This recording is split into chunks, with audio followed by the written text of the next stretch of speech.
A young and very beautiful sad widow with a black scarf on her head was standing near the grave. There were many flowers, ceremonial wreaths, and a wooden cross with a portrait. The woman stroked the photograph in a black frame and whispered through her tears, "My love, my dear, how did it happen? Why are you in heaven now, and I am here on earth, suffering without you? We are going to have a baby soon. What should I tell our baby? Where's Daddy? You have no idea how hard it is for me without you. How unbearable, how lonely. I hate those bastards who took your life, who took away my most precious person. Everything is falling apart. I wish I had someone to talk to, a family member or a friend, but I have no one. You dreamed of finding your brother for so long, but it never happened." A cold rain began to drip. It was freezing, but Hilary stood still for a long time and talked to her dead husband as if he were alive. She felt a little better that way. Having said all that was on her mind, she got into her car and drove home to their mansion, which felt so empty without Benjamin. Almost everything here reminded her of her beloved.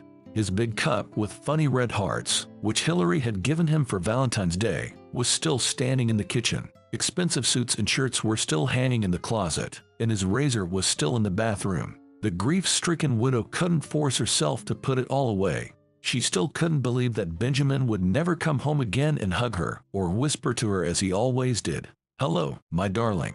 I missed you so much." Hilary took a shower and leaned back tiredly in the huge soft armchair. She didn't want to eat, as well as to live. Only the thought of the baby growing in her belly forced her to get out of bed in the morning and live her life.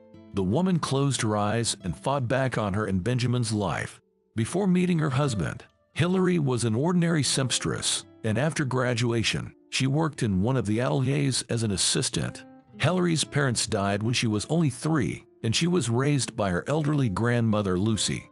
Lucy was very compassionate and loved her granddaughter more than life. They lived very modestly. Her grandmother's pension was only enough to survive, not to live in a normal way. Since she was a child, she understood how difficult it was for her grandmother, so she tried to make her happy, studied well, was not capricious, and never asked for anything, even though sometimes she wanted something. That's why, when she was a teenager, Hilary learned how to sew clothes and began changing used clothes given to her by friends and neighbors to fit her size. Moreover, she was able to do it in such a way that an out-of-fashion sweater turned out no worse than a new one. Her grandmother's old sewing machine was very helpful. Soon her classmates began to ask her to sew some clothes for them, to shorten them, to make them more unusual and fashionable.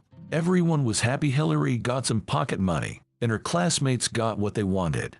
She also made beautiful handmade hairpins and bracelets and sold them to her classmates for a modest price.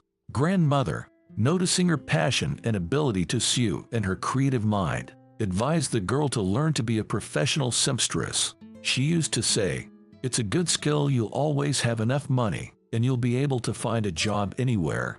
At the atelier, she met Benjamin. He was just arguing with her instructor. "Lady, I asked you to shorten my pants by only an inch. What have you done? It's horrible. I look like a clown. I was going to wear them to a conference, and now what? I'm very upset. My friends recommended your atelier as one of the best." Helen blushed and mumbled, "I'm sorry. This is the first time this has ever happened to me. I must have gotten something mixed up. I'm so sorry." And then Hilary suddenly decided to save her friend. "Please wait. Don't yell. I agree. These pants can't be saved, but if you want, I can make new ones for you in a couple of days, free of charge." The stranger grinned and looked condescendingly at Hilary. "Miss, I have enough money to go and buy pants in any store, but that's not the point.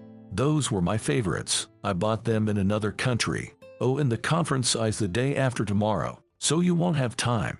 Hilary held out a skinny arm to him with a smile. "How about we make a bet? If I make it in time and you like it, we'll forget about this unpleasant incident. And if not, I'll fulfill your every wish." The man suddenly laughed. "You're brave, lady. You have definitely made my mood better. Well, deal. I'm sure I won't like it. I have exquisite taste. And there's not much time left. So, what time should I come tomorrow to pick up my new pants?" Hilary answered confidently, 6 o'clock. "But first, I need to know your exact size, and tell me what kind of pants you want." After the scandalous visitor left, her instructor looked at her in shock. "Oh, come on, Hilary. Do you even know who that guy is? They say he owns several banks in the city. Why did you get involved? You're not gonna make it. We'll only disgrace ourselves even more." But Hilary replied, "I'll make it. Just leave me the key. I'll stay at the atelier tonight. I'm even curious to see what I can do." The next day, at 6 o'clock, Benjamin arrived at the atelier. He really wanted to put that cheeky girl in her place. No one dared to talk to him like that. He was just sure that there were no pants yet. But Hilary surprised him. She handed him his pants in a neat paper bag, smiled sweetly, and said, "Good afternoon. Everything is finished as I promised. Please follow me to the fitting room. I worked very hard." The visitor spent a long time in the fitting room. Hilary was very nervous, and Helen was already starting to panic, thinking that now there was going to be another scandal. But the man came out and replied in surprise, "I have to admit that I lost the bet. The pants really fit perfectly. They are so comfortable, and the fabric is so good. I'm satisfied. I take my words back. Now I'm your customer. You really surprised me. What's the young talent's name?" The girl blushed. "I'm Hilary. I'm new to the atelier. I'm very glad that you liked it. It's a good experience for me." The man couldn't resist. "My name is Benjamin. I'm a businessman. Hilary, would you allow me to invite you to dinner? I'd like to get to know such a talented girl better. You've charmed me. You're both smart and beautiful, thinking outside the box, a rare combination in a girl." Hilary was speechless at such words. She really liked this self-confident rich client. Her heart beat harder when he looked at her so intently, and her legs were shaking. She timidly replied, "I will be happy to talk to you, I agree, but can we go somewhere else? Not to the restaurant. I'm just a simple girl from the countryside. I've never been to a restaurant. Let's take a walk along the waterfront. It's so beautiful there." The businessman splashed his hands. "You've surprised me again. No one has ever invited me to the waterfront. It's interesting. I accept the invitation. Tell me your address. I'll pick you up tomorrow at 8 o'clock. Hilary was very excited because it was her first date ever. Benjamin was not an ordinary guy. He obviously knew his worth. How should she act? What should she say? She was afraid to embarrass herself. At first, she wanted to wear her most beautiful dress and heeled shoes, but then changed her mind, deciding that it was not the most appropriate clothes for a walk. She decided to wear a casual summer suit and comfortable sneakers with a minimum of makeup. But all her fears were in vain. Benjamin behaved in a simple and relaxed way. He also came in jeans and a sweatshirt and looked like an ordinary guy. They had a wonderful time, took a long walk, talked about life, and then had coffee and delicious vanilla ice cream in a typical street cafe. After 3 hours, it seemed to Hilary that they had known each other for years. They felt so comfortable together. Saying goodbye, Benjamin kissed her hand gallantly and looked intently into her eyes, and she felt like a fire was burning inside her again. He quietly said, "Hilary, I feel so good and comfortable with you. I like you very much. I would like to see you again. Do you mind? Be my fiancée. I've never met anyone like you before. Other girls are all the same, greedy and boring. Artificial lips, empty gaze, and no brain at all. They're lazy. They only know how to beg for insanely expensive gifts. You're different. You're real. You have such a natural, sincere charisma. You conquered me. You don't know how wonderful you are." The girl blushed and quietly replied, "I like you very much too, Benjamin. I even think I fell in love back then at the atelier. The way you looked at me, I thought I would die and my heart would stop. I was so worried that you might get cocky because we're so different. I mean, you're a rich businessman, and I'm just a simple seamstress. What if your relatives don't like me? I only care about the personality, not about money, you know. Besides, my parents have already passed away, unfortunately, so am my own boss, and I don't care about other people's opinions. So don't even think about such nonsense. I'll miss you very much, and I will wait for our next meeting." Thus began their relationship. Benjamin was gentle and caring, treated Hilary well, gave her expensive gifts and flowers, and confessed his love. Hilary was thrilled with her fiancé too, because he was just a prince from her dreams. When he was holding her in his arms, everything inside her trembled. They've already started planning the wedding. All Hilary's friends envied her openly. They thought that this simple girl had pulled a lucky ticket and was marrying a rich man, just like a princess from a fairy tale. Soon the couple got married. Benjamin organized a lavish wedding at an expensive restaurant. For Hilary, it was like a beautiful fairy tale. Her husband persuaded her to quit her job at the atelier and become a housewife because his income was enough for everything. Hilary was not used to idle life and began to remodel their family home to her own taste. It turned out amazing. The couple lived in harmony and never quarreled. However, there was one disappointing problem. The woman could not get pregnant, although she was absolutely healthy. They both wanted children. Without children, their family seemed incomplete. Benjamin tried not to aggravate the situation, so he agreed to all the examinations, but nothing worked. It was very depressing for Hilary. She felt defective and blamed only herself for everything. This year they decided to go to a resort, to the sea. They had a wonderful vacation. In the evenings they danced to cheerful music right on the beach, and at night they loved each other passionately. And when they came home, a real miracle happened. Hilary finally got pregnant. Benjamin twirled her around in his arms and kissed her, and couldn't believe that soon he would become a father and little feet would be running around their house. On that fatal day, everything went wrong from the very morning. Hilary knocked over a cup of coffee on her husband's new jacket. She had to iron the new suit in a hurry, and during breakfast, a huge mirror suddenly fell from the wall and shattered to pieces. Hilary jumped up and wailed, "What on earth is this? It's bad luck." Grandma Lucy said it was a sign of death. "What a stupid day. Benjamin, I'm scared. Be careful, please." The husband laughed and kissed his wife tenderly, pressed her to him, and did not let go for a long time. "My little silly girl, don't talk nonsense." Well, the mirror broke. Apparently the mount loosened. That's it. Don't think about such nonsense. What could happen to me? Okay, I have to go to work. It's time. Kisses. Go to the store. Do some shopping. Relax. All day Hilary was not herself. She called her husband several times to make sure everything was okay, and still it was heavy on her heart. She cooked a delicious dinner and waited for her husband, who should have returned soon. But it was getting dark, and her husband still hadn't come back. Hilary began to dial his number, but the phone was unavailable. And then the police called her and told her the terrible news. Benjamin had been shot, apparently by competitors. The man died on the spot. Everything was covered with blood. Hilary screamed so wildly that the janitor and the gardener came running to bring her to her senses. When she arrived at the morgue to identify the body, she fainted 3 times. It seemed like a bad dream, a nightmare. She tried to wake up. Her brain refused to accept the death of her husband.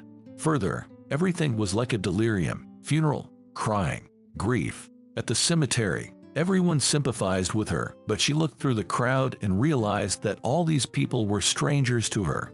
No one fully understands her grief, as her soul is torn to shreds and a baby is growing under her heart, who will never have a daddy. After the death of her beloved husband, everything has been turned upside down. Her husband's business was falling apart. Competitors were literally tearing it apart, and Hilary didn't know anything about it and didn't know how to lead it. Her husband's deputy turned out to be a cunning man and was not going to help the inexperienced widow at all. On the contrary, he did everything to make the banks go bankrupt and then immediately bought them for an insignificant amount of money. He told her, "Hilary, dear, sell everything before it's too late. Business doesn't tolerate female management. It's fierce competition. Why do you need it all? You're pregnant. Think of the baby. Don't make life harder for yourself. I've found a buyer. The deal is favorable, and you'll get a good sum of money." The woman trusted him and signed all the papers, but only later realized that she sold her husband's business for almost nothing. She cried from hopelessness, blamed herself, and tried to get out of the situation, but realized that she could not cope with anything. 4 months later, it became clear that the woman had no money left at all. Soon she would simply have no money for living, childbirth, and raising a baby.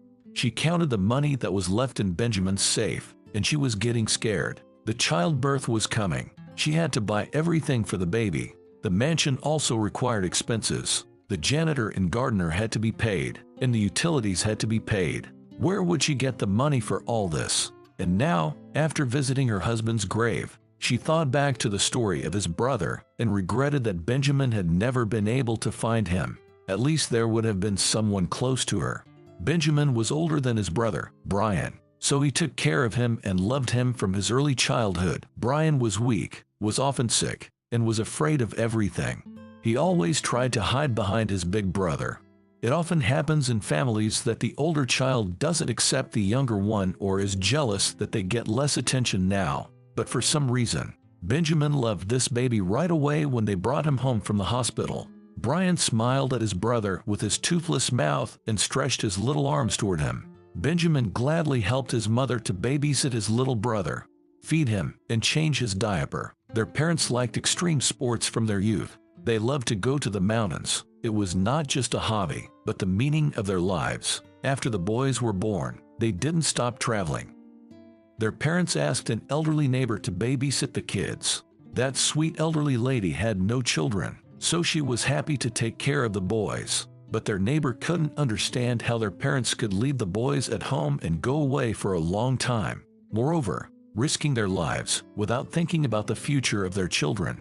After all, extreme mountain climbing was very dangerous. She only marveled at how friendly the kids were. They were together always and everywhere. That's why Benjamin became independent early. At the age of 10, he could cook a meal and took his brother to kindergarten himself, didn't forget to feed him, and taught him everything he knew himself. The boys considered the neighbor their own grandmother and got used to her. She was kind and never scolded them for their pranks. Although, of course, they loved their parents very much. Every time they waited for them from the next trip and then listened about the adventures of Dad and Mom. They saw photos of their parents capturing the stunning beauty of nature in the mountains and marveled at their courage. Benjamin also dreamed of climbing the world's highest peak when he grew up, but Brian was afraid. He was a very calm and shy boy. One day, something that the old woman feared most of all happened. She was babysitting the boys, but their parents never came back. Usually, their trip never lasted longer than a week. But there was a second, a third week, and they still hadn't come back.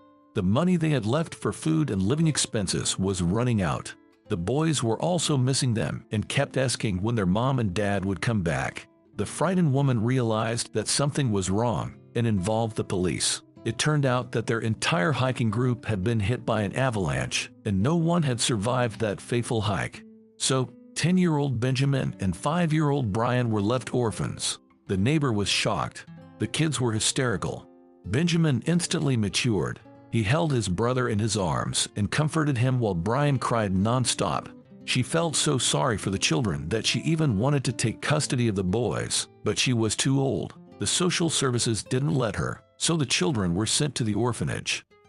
Her husband told her that he and his brother were terrified of the orphanage, thinking it was like a prison, and were very concerned about surviving there. But in reality, life in the orphanage was not as horrible as it is often described.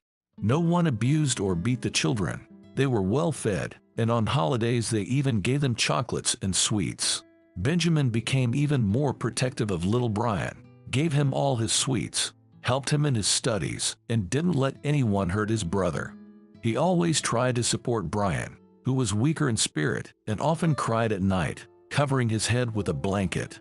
Life in the orphanage was slow and peaceful, and most of the children had the illusion that it would always be like that. But sometimes, there were days when the little orphans perked up and caught every glance of the orphanage principal with hope.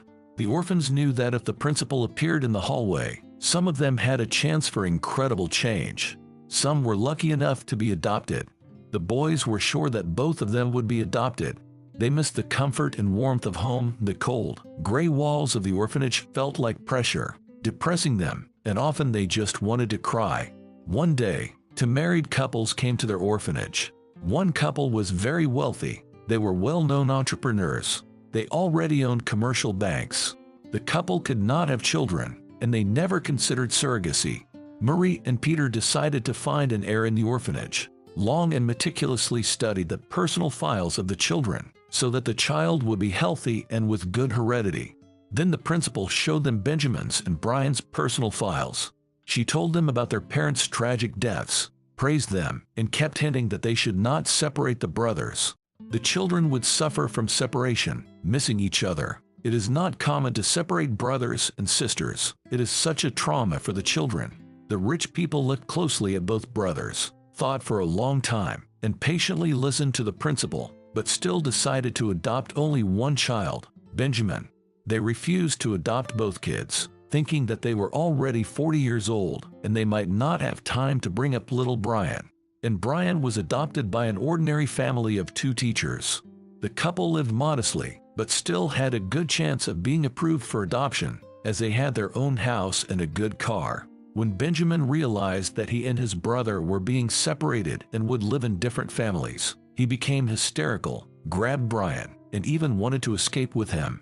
He couldn't bear the idea that he would never see his brother again. When the boys ran away, they were quickly found and brought to the principal's office. She didn't scold them, understanding perfectly well what forced them to do that, and explained simple things to them patiently. Benjamin, you're a clever boy. Listen to me, you and your brother are good kids. It's going to be very hard for you here, in the orphanage. Think about it, what's going to happen to you? There will be no one to help you, no one to support you. I've worked here for many years, and I can tell you that very few orphans, who were not adopted, were able to achieve success on their own. Now you have a chance to get into good families, albeit different ones. You are very lucky. You will go to a normal school like everyone else and grow up in love and care. Each of you will have a dad and a mom like everyone else. I understand that you love each other and don't want to be apart, but that doesn't mean you will never see each other again. I will try to talk to your foster parents from both families so they will allow you to communicate and be friends in the future. It seems bad and unfair to you now, but when you grow up, you'll thank me for your happy childhood.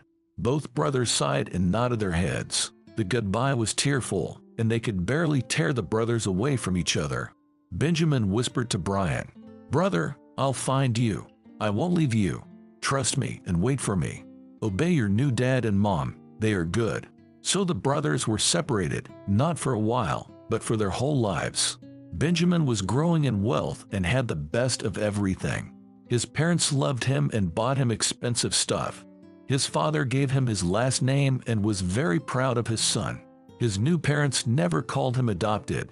They never scolded him. His mother experienced his childhood sorrows and joys together with him, and his father taught him manly wisdom.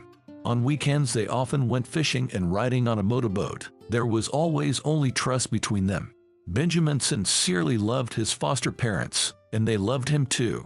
The boy graduated from a prestigious university and became an economist, so he easily became the head of his father's empire.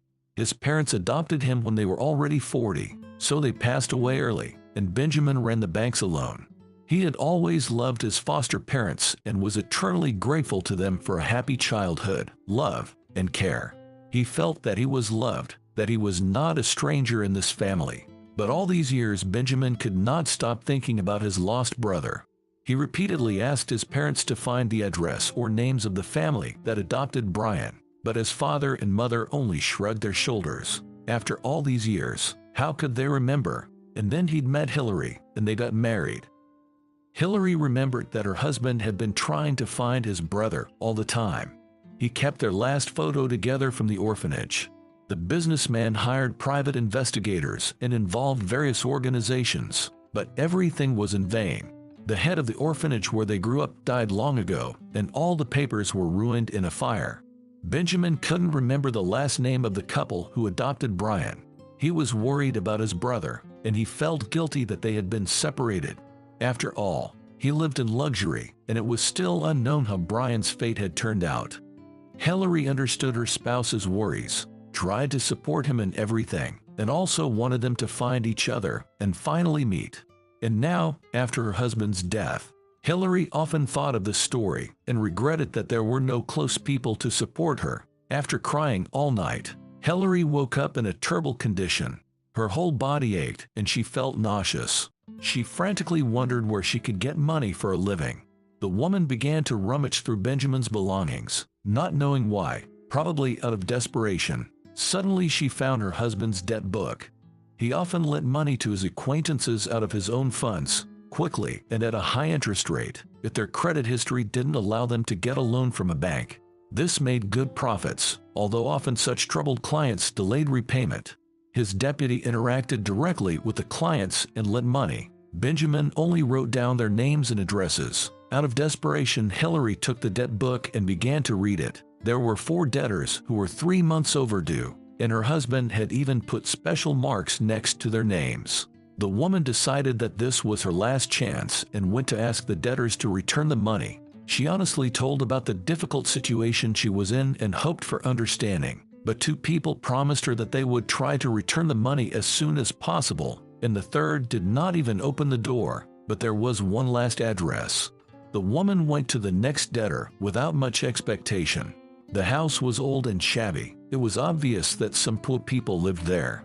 Hilary felt embarrassed because, in fact, she came there to take their last money. An unshaven, middle-aged man opened the door. He was poorly dressed and not very well groomed. Something in his face seemed familiar to her. "Good afternoon. Are you Brian?" The man frowned and looked at his guest unhappily. "Hi, yes, but if you're from the insurance agency, I'm not interested." "No, I came here for a different reason. I'm Benjamin's wife. You owe him a large sum of money. Here, it's all recorded in his debt book, and there's your signature. Please check it. I'm not lying." "I see. Come in and sit down at the table." Hilary exhaled and began the unpleasant conversation. "You know, my husband died. His business is ruined, and I'm completely broke and pregnant. I beg you to return at least some of the money. Soon I will have nothing to live on. Please try to understand my situation." The man turned red and coughed. He felt unbearably sorry for this exhausted young woman in a black scarf. Grief lurked in her huge blue eyes. He sighed heavily. "Yes, that's right. I was released from jail not so long ago, and I wanted to start a new life, start my own business. So I borrowed money. You know, I have a criminal record and no job, so a bank would never give me money. But the thing is that I just bought equipment and premises. I want to start a company to sell ventilation systems. Before jail, I was the head of the gas service company, and I know a lot about it. So I don't have this money now. It is invested in the business, and I don't know when I will get the first income. But I understand you perfectly well, and I am sorry for your loss. Your husband was a great man. I've heard a lot about him. Although I didn't know him in person, he helped me out a lot when others refused my request. His deputy gave me the money, so I will definitely repay the debt as agreed. Please don't doubt it. I will give the money back, but later. Stay strong, don't give up. I'm sorry for what happened. I'm really sorry." Hilary became upset. She looked intently at the man and suddenly asked, "Your face seems so familiar to me. Haven't we met before?" "Probably not." The man shook his head. "I think you're just mistaken. It happens. I definitely haven't met you before. I'm sorry again that I can't give you your money back right now." Hilary was about to get up and leave when she saw a photo on the wall, the same photo as her late husband had. A photo of Benjamin and his little brother at the orphanage. She couldn't believe it and almost screamed, "My God, where did you get that photo? That boy is my late husband. The other one is his brother, Brian. My husband has spent his whole life trying to find his brother. Tell me, did you know Brian? Can you tell me how to find him? I really need to find him." The man's face changed and turned pale. He whispered, "I am Brian, and Benjamin is my brother. We were separated at the orphanage years ago, and I never saw him again. So it turns out you're his wife. I can't believe it. What a twist. So Benjamin died. He's no longer alive. I can't believe it. Do I owe my own brother money? I can't make sense of it all." The shocked Hilary wept, tears streaming down her cheeks. "That's why your face seemed familiar. You and Benjamin look a lot alike. The same eyes and eyebrows as Benjamin. I can't even believe it. Tell me, how did your fate turn out? My husband has been looking for you for so long. He's been looking everywhere, but all in vain." Brian sighed heavily and began to tell the story. "I don't remember the death of my parents very well. I was just a child, but I remember my brother very well. He always loved me and protected me. To be honest, I wouldn't have survived in the orphanage without him. Benjamin and I dreamed that the two of us would be adopted by a family, but we never expected that we would be separated for a lifetime. So it was a big shock to me to be separated from him.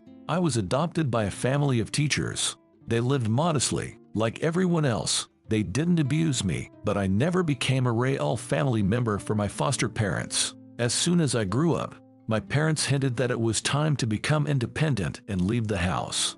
They made it clear that they would not support me any further. I always felt like a loner inside and never forgot about Benjamin for a minute. I hoped he would find me, as he had promised. No one understood or loved the way my brother did. I entered the university and graduated with honors, though it wasn't easy. Then I got a job, skyrocketed up the career ladder, and became a boss. I purchased a good apartment downtown. Soon I fell in love. I met my fiancée in a restaurant. She was there with a friend. Sophie struck me in the heart. Bright, gorgeous, confident brunette. We just couldn't keep our eyes off each other. I had the most serious intentions, and we got married. I loved her madly. She was like an obsession for me. Colleagues told me that she was not serious, that she was greedy, but I didn't listen to anyone. I thought it was all just people's gossip. I dreamed that soon we would have a baby and will live happily ever after. But after the wedding, it turned out that my wife didn't want to do anything. She only wasted my money. And Sophie didn't want to hear anything about children, so we began to quarrel a lot. I was very tired at work. I wanted peace and comfort at home, and I wanted tenderness from my wife. But every day when I came home, I only saw a total mess, unwashed dishes, and no dinner. Moreover, my wife began to go somewhere at night more and more often. She said she just wanted to hang out with her friends, or get some fresh air, or anything else. It was strange and suspicious. We lost the spark of passion between us, and all that was left was bitterness of disappointment. It was all driving me crazy. I didn't know how to fix my relationship with Sophie. I was very worried because, despite everything, I still loved her and believed that everything could be fixed. And my success at work bothered a lot of jealous people. There was a total disagreement in our team, and this also made me very upset. I felt that it would never end. Much later I learned that all this time my wife cheated on me with my deputy. That's why she started going somewhere at night. Just at this time, my foster mom became very ill. She urgently needed a very expensive surgery. The situation was critical. The doctor said that we could not delay, and the price was insane. Although our relationship was not perfect, she was my mom. She raised me and gave me everything I needed, so I had to help her. I feverishly tried to think where to get such a sum of money. I went to different banks. I wanted to sell my apartment, but it all needed time, and we needed the money urgently. I trusted Tyler. He was my assistant, and he was the one who talked me into the illegal deal. It had to bring me a lot of money, and it would solve all my problems in no time. I sincerely wanted to help my mother, took a risk, and made a deal with my conscience. So I signed the contracts he slipped me. And then the auditors showed up and revealed huge losses and machinations. They tricked me, and I didn't get a single dollar. Moreover, my mother died soon after, without waiting for the surgery, and my father was so mad at me that we stopped communicating. That's how I ended up in jail for years. It all happened so fast. While I was in jail, Sophie divorced me and took my apartment. When I was released, I was completely lost. I didn't know how and where to live, or where to start. I tried to ask my foster father for help, but he sharply replied that he didn't want to know anything about me anymore. I was completely desperate. I kept thinking, why am I living? For whom? Nobody needs me. My wife betrayed me. My father abandoned me, and my mother died. It was like a vicious circle. I began to drink alcohol often. I saw absolutely no way out. It's a terrible state when in the morning you don't want to wake up and open your eyes. I do not wish this to anyone. My old friend unexpectedly helped me. He gave me this old house, so I live here now. Once he lost his whole family, too. He was the one who saved me. He persuaded me to try to start my life from scratch. Hilary, I'm so glad we met. You're not a stranger to me, and you're carrying my nephew under your heart. And now I have someone to live for. I promise you, I will not abandon you, will not leave you in a difficult moment. I've been through a lot myself, and I can imagine how difficult it is for you now. I know how your soul hurts, but don't give up. Together we will cope with everything. Can we go to my brother's grave right now? Please. Hilary nodded silently, wiped her tears, and they drove to the cemetery. They cried near the grave for a long time. The man whispered, looking at Benjamin's photo. "Brother, Benjamin, we have finally found each other. I can't believe you're gone. It's so unfair. I dreamed so much that you would find me, that we would hug like we used to and never part again. Life has almost broken me, brother. I was about to give up, but today I met your wife, Hilary, and found out I'm going to be an uncle, and I finally found out what happened to you. It's so unfair to die at such a young age. Why were you killed? Why, brother, I've always remembered your embrace, the warmth of your arms. No one has ever understood me like you did. You've always been my hero. You were the best. You were my only hope. I swear that I will not leave your family. I will help them in everything, so that you will become there in heaven. Now I have someone to live for. I may not be as strong and brave as you, but I will try not to let you down. For the sake of all of us, I will become a real man again. Your wife and child will never know grief and need again." Hilary also mentally thanked fate, for she had prayed so much. She wished to find at least one kindred soul in this world. And so it happened. She whispered, "Benjamin, my love, today is a special, important day in my life. I have been praying frantically and searching for a way out, but I have never found it. And today, fate itself has led me to your brother. I think you are happy that your brother is alive and well. You wanted so much to see him, to hug him. If you don't mind, I'll do it for you." Brian and Hilary hugged each other. It made them feel better, at least for a while. The man whispered softly to her, "Don't cry, Hilary. We'll get through this. Everything will be okay. You just have to believe it." Having said goodbye to Benjamin, they got into the car. Hilary suddenly said, "Brian, why don't you move in with me? The mansion is huge. I can't stay there by myself now. You wouldn't bother me at all. What are you gonna do in a strange old house? Now I need support more than ever, and I need someone close to me. Please don't leave me alone." The man took her hand.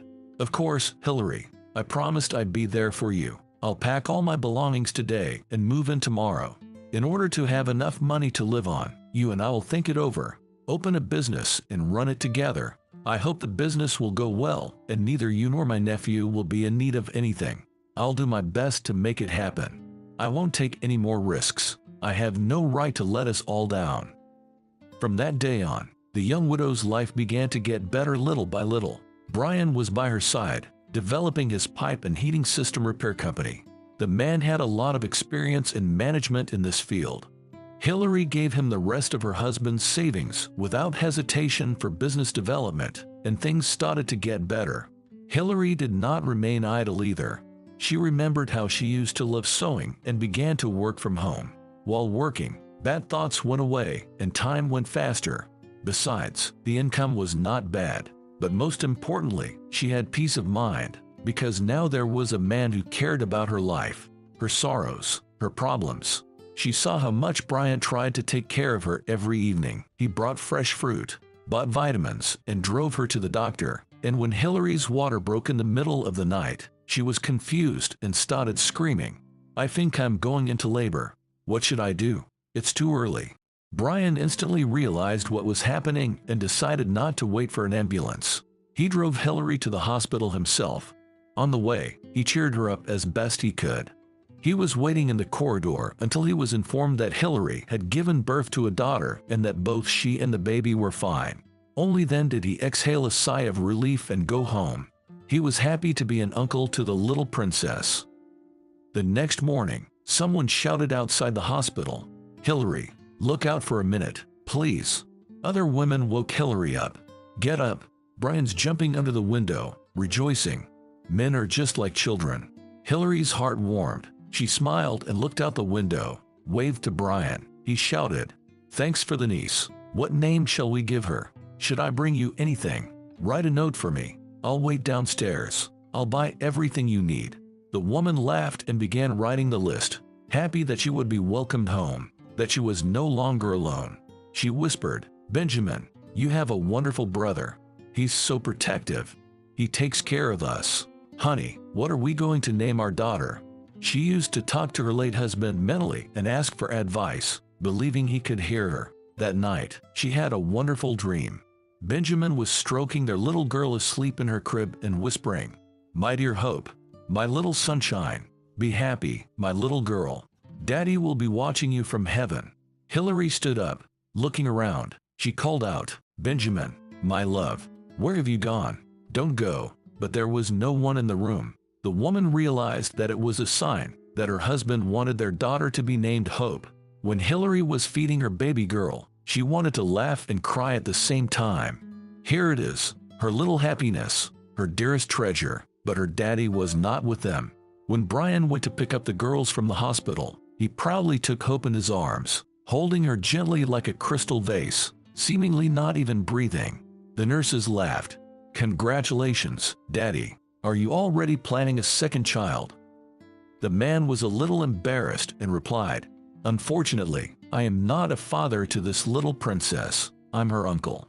They arrived at the mansion. Hilary entered the room and froze in place. Brian had set up a marvelous nursery. Everything was perfect to the last detail. A crib, a table, a lot of toys, and everything necessary for a baby, he said. "How do you like it? I tried very hard.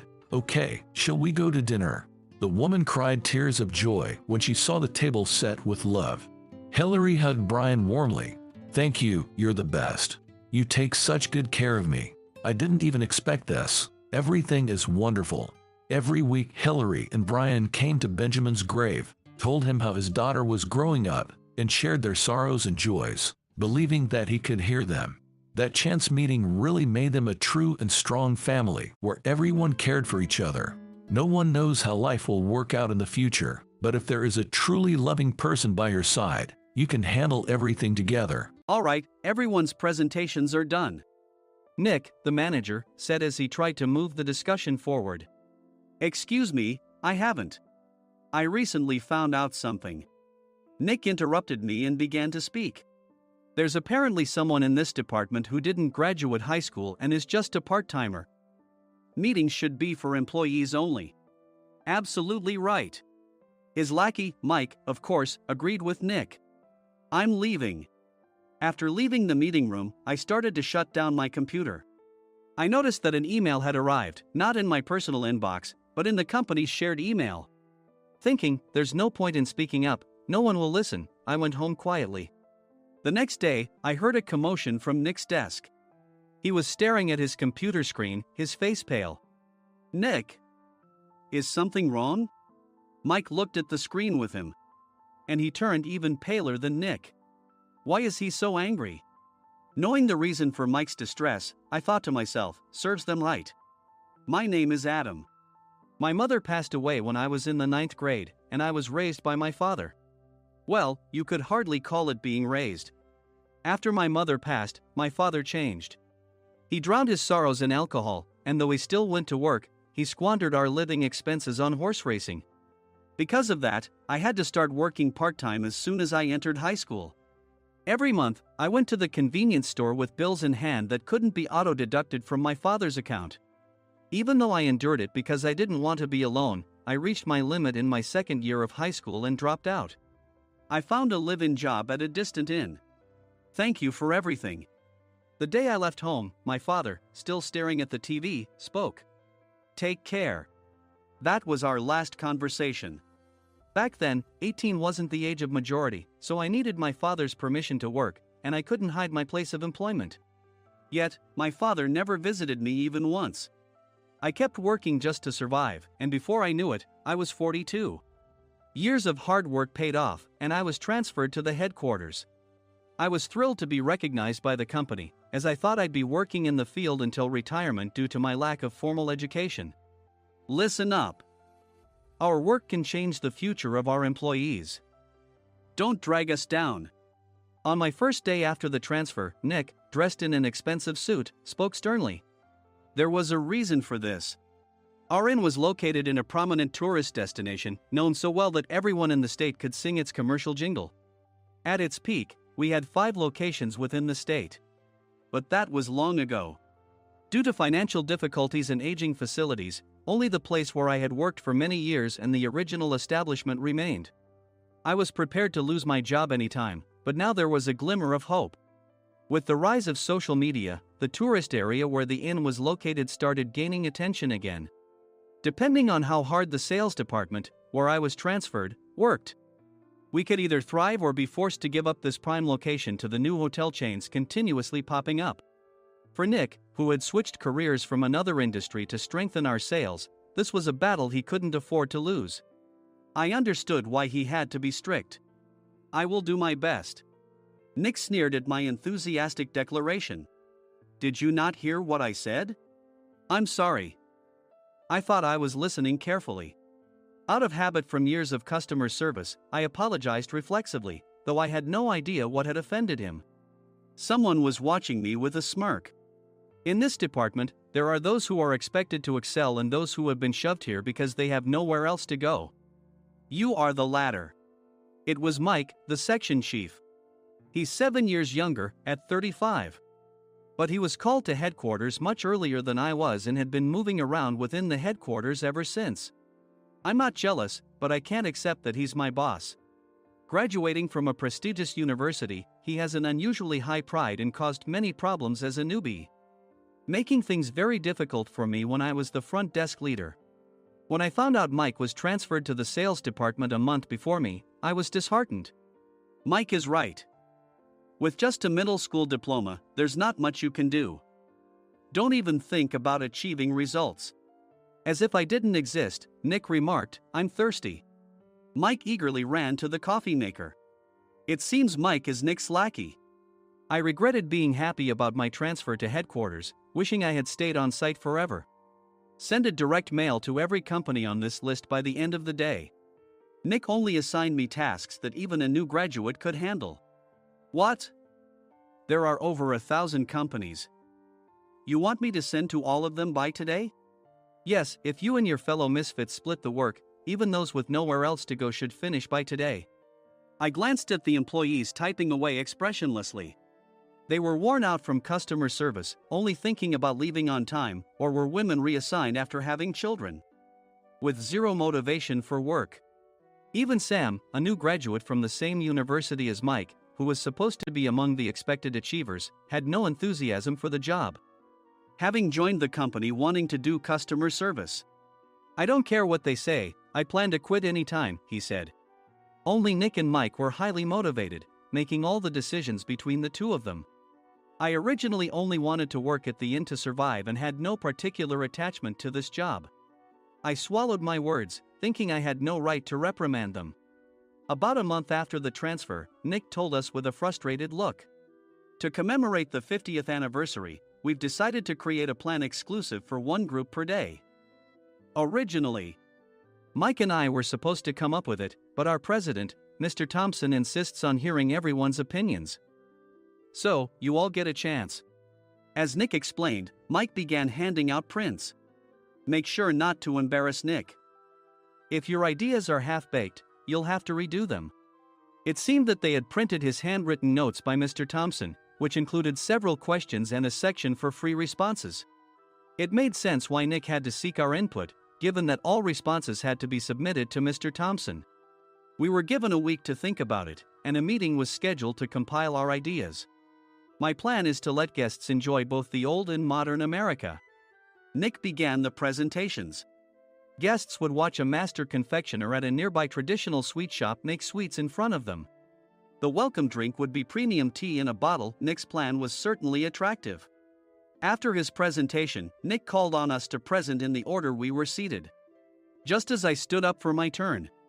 All right, everyone's presentations are done. Excuse me, I haven't. I recently found out something. Nick interrupted me. There's someone in this department who didn't graduate high school and is just a part-timer. He was likely talking about me. I joined the company as a part-timer and was made a full-time employee when I turned 20. That was 20 years ago, so Nick and Mike probably had no chance to know until recently. Meetings should be for employees only. Absolutely right. After that, Nick kept creating opportunities to solicit everyone's opinions, purposefully excluding me from speaking. The meeting unexpectedly heated up and went past the scheduled end time. A few people asked to leave, and the discussion continued with the remaining few. Still here? Normally, you'd leave in that situation. Though I had no attachment to the job initially, hearing kind words from customers made me want to make them happier. For someone like me, with nowhere to go, the inn was my home and customer service was my life. I felt pathetic about my current self.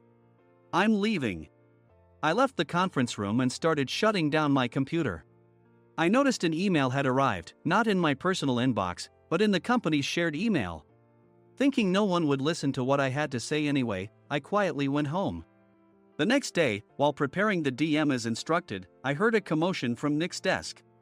In his haste to stand up, he hit his knee on the desk. He stared at his computer screen, his face pale. "Nick? What's wrong?"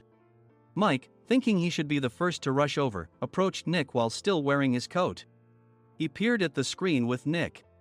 And he turned even paler than Nick. Why is he so angry? Who is responsible for this company? Nick, more irritated than ever, asked, and Mike answered without checking. Probably Sam. Sam wasn't there because he was attending a morning training session for new hires. Nick gave up on getting angry and returned his gaze to the screen. They were looking at an email that arrived right after the end of the working day yesterday. Apparently, no one, including me, had checked it before leaving. The email was from a large company that used us for their annual employee trips. The president and executives of that company also frequently used our services personally. President of the company, Mr. Mason himself, had declared that neither he nor his company would ever use our services again. Well, some companies cancel their employee trips or stop using our services due to financial struggles. Let's just move on. Mike kept wiping the sweat from his forehead with a handkerchief. Knowing why Mike was so agitated, I quietly watched their interaction. Do you know how much revenue we get from that company? We can find other guests to fill the rooms, but we'll lose the banquet costs, gift shop revenue, rental car fees, and more. Moreover, the gifts were supposed to be prepared by the traditional confectionery shop involved in Nick's proposed plan. If it's known that we incurred such a huge loss at this critical time, Nick's position in the company would be jeopardized. Nick took a deep breath, seemingly trying to calm himself. All right, Mike. Go to New York right now and apologize to Mr. Mason. What? You're coming with me, right? I have urgent work to do. I trust you, which is why I'm entrusting this to you. Please. Mike, believing Nick's sincerity, agreed with a determined look on his face, saying, yes. That's Nick for you. Even if Mike went to apologize, Nick would shift all the blame onto him if the client didn't change their mind. Well, it was Mike's fault to begin with, so it served him right. About 3 hours later, Sam answered a call from somewhere and repeatedly apologized, saying, I'm very sorry. Everyone watched to see what was happening. After ending the call, he informed Nick with a weary tone. When Mike arrived at the client's company, he only made things worse, further infuriating Mr. Mason. He was demanding, get his boss here immediately. It was no wonder Sam was exhausted, dealing with such a call right after returning from training. What is that idiot doing? All right, Adam, you're coming with me. If sacrificing Mike didn't work, then I must be next. Normally, I'd want to refuse at all costs, but I saw an opportunity in this situation. If I can be of assistance, I'd be happy to join you. I immediately followed Nick, and we flew to New York. When we introduced ourselves at the reception, it became clear how serious the situation was. As the receptionist personally escorted us to the president's office. Angry voices leaked through the door, making both Nick and me uneasy. Excuse me. I'm Nick, the supervisor. I understand my subordinate has caused you trouble, and I deeply apologize. Nick, with his experience in the corporate world, knew enough to offer an apology before excuses. However, his customer service skills left much to be desired. I sighed as I saw Mike trembling like a small dog in the corner of the room. What kind of training are you giving your subordinates? Mr. Mason glared at Nick with a red face. The intensity of his gaze made even Nick take a step back. Regrettably, I joined this company only 2 years ago and was unaware of Mike's issues. I should have identified his shortcomings sooner. Indeed. I should have realized sooner. No sensible person would come to apologize and then give a lengthy presentation on the drawbacks of not using their inn. Nick froze, his mouth slightly open. Suspecting the worst, I picked up the documents that had fallen to the floor.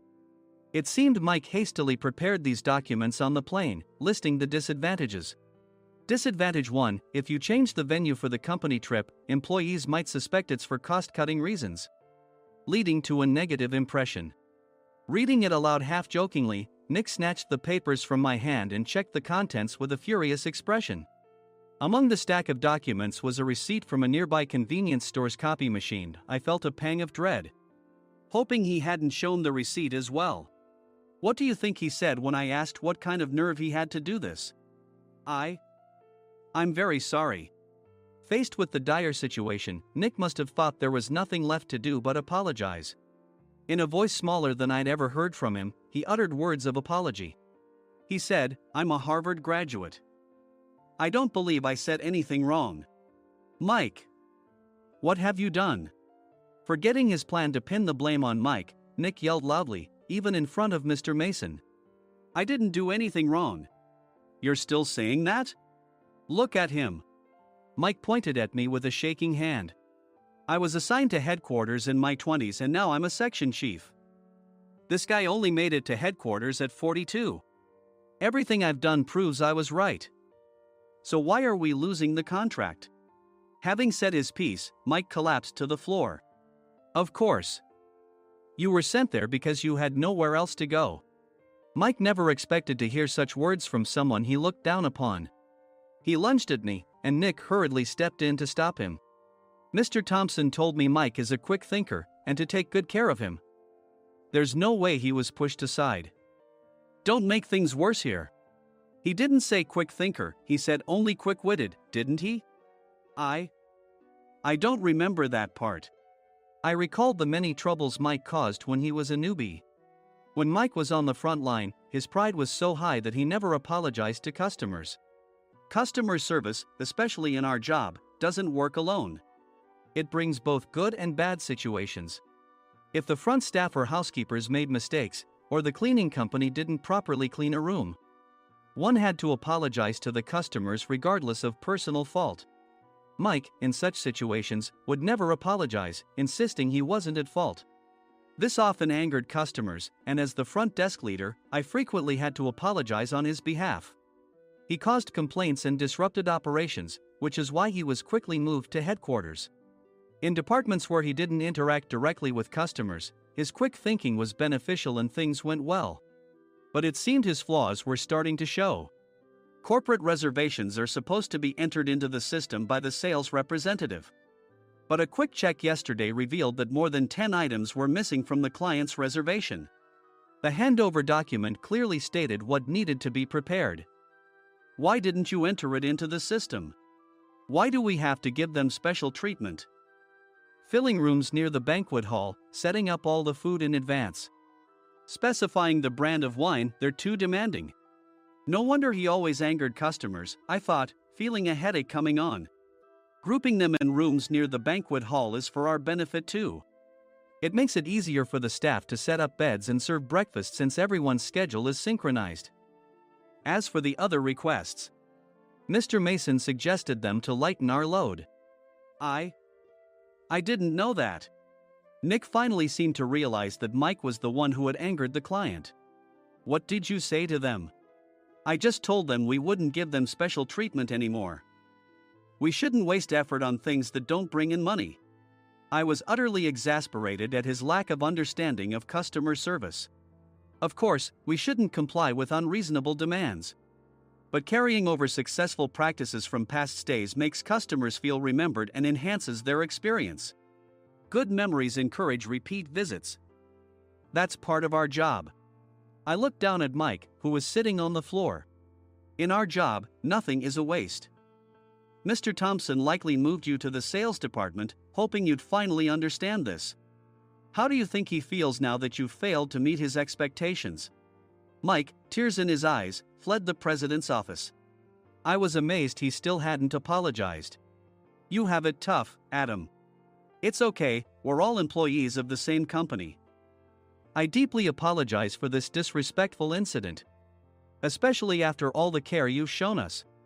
If it weren't for you, Adam, I really would have stopped staying here. When I heard you were moving to the sales department, I was willing to reconsider if you handled it. Seeing us talk so amicably, Nick's face contorted. Do you two know each other? Adam's service is excellent. I always requested him specifically. Normally, we don't accept specific staff requests, but we made an exception for Mr. Mason, adjusting my shifts accordingly. He had personally stayed at our hotel just before my transfer, and during casual conversation, I mentioned, "I'm moving to the sales department soon." If I hadn't told him then, things could have been much worse. Please continue to take care of us. I look forward to it. On the return flight, Nick awkwardly offered me a can of beer. It's still working hours. Of course, I had no intention of forgiving him for a single beer. Nick might try to pin everything on Mike and avoid any consequences. While pondering this, a startling fact came to light. "Nick, the tea bottles for the plan have arrived." I handed Nick a bottle labeled with our inn's name. "They look good." "What are you talking about?" "These are plastic bottles. I had assumed we would use the trendy, high-end bottling tea. But what arrived were ordinary plastic bottles of tea with customized labels. The only unique aspect was the label, which had the inn's name, making it look customized. Upon further investigation, I discovered that a substantial amount of money was set to be paid to the tea company. It was priced like bottling tea. Does this plastic bottle really cost $100 each? The tea inside is specially blended for us. The extra cost is for that. Wouldn't it be better to use another tea company? Or is there a specific reason we must use this one?" As Nick continued to make excuses, I showed him a printed email. I informed the tea company's president, Mr. Mitchell, that we discovered irregular payments and he confessed. He said you two were high school classmates and planned to split the extra money.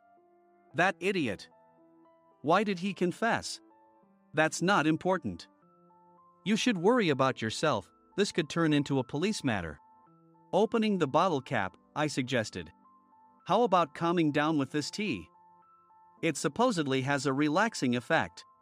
Nick drank the tea frantically. In the following days, decisions were made about their fates. Mike was reassigned to the General Affairs Department, with no chance of transfer or promotion, as per Mr. Thompson's orders. As for Nick, since the payment to the tea company hadn't yet been made, he narrowly avoided legal trouble. Instead, he was encouraged to leave the company, and to avoid further complications, Nick submitted his resignation. Rumor has it that connections between HR departments have made it difficult for him to find new employment. Even though it was good to have those two gone, something unexpected happened in the sales department. Everyone became motivated and united in refining the 50th anniversary plan. In the end, my plan was adopted. We collaborated with the Tourist Information Center to provide personalized guides. The plan, tailored to the number of guests, was truly special for the 50th anniversary. "Hey, is Adam's family coming to stay?"